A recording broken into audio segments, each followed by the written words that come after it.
Marami na tayong mga nakilalang higanting bata na talagang may potensyal at siguradong magagamit ng ating batang gilas sa mga susunod na taon. Kagaya na lang ng batang pag-uusapan natin ngayon mga boss, na isa ring higanting bata na siguradong magagamit ng ating national team in the future. Ang batang tinutukoy ko mga boss ay nagngangalang Roy Adrian Balague. Siya ay may edad na 14 years old at may tangkad na 6'6" at may projected height na 7-footer at may posisyong sentro, pero ayon sa kanya ay gusto niyang maglaro sa posisyong power forward.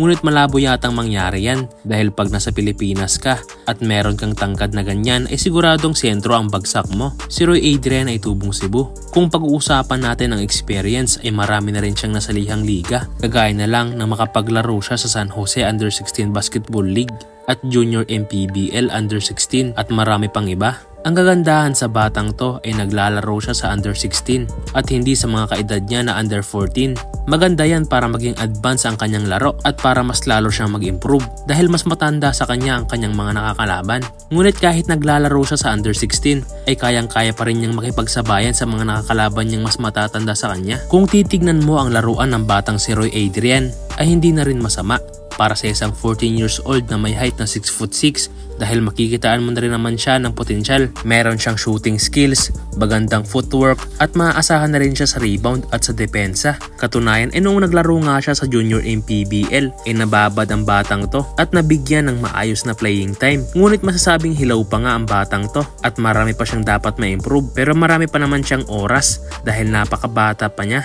Ang kailangan lang niya ay mas marami pang experience para mas lalo pa siyang mag-matured sa laro. Well, meron na nga nag-recruit sa kanya at yan ang UST Tiger Cubs. Kaya siguradong malayo ang mararating ng batang to dahil makakapaglaro na siya sa mas malalaking eskwelahan na siguradong matuturuan siya ng maayos ng mga coaches.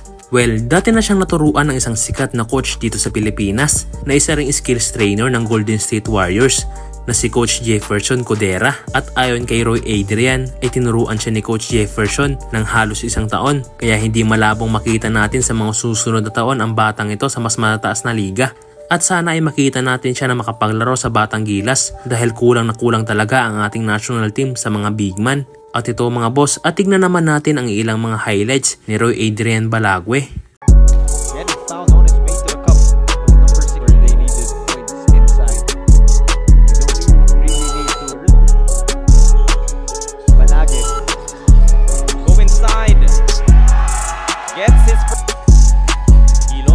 Reverse block.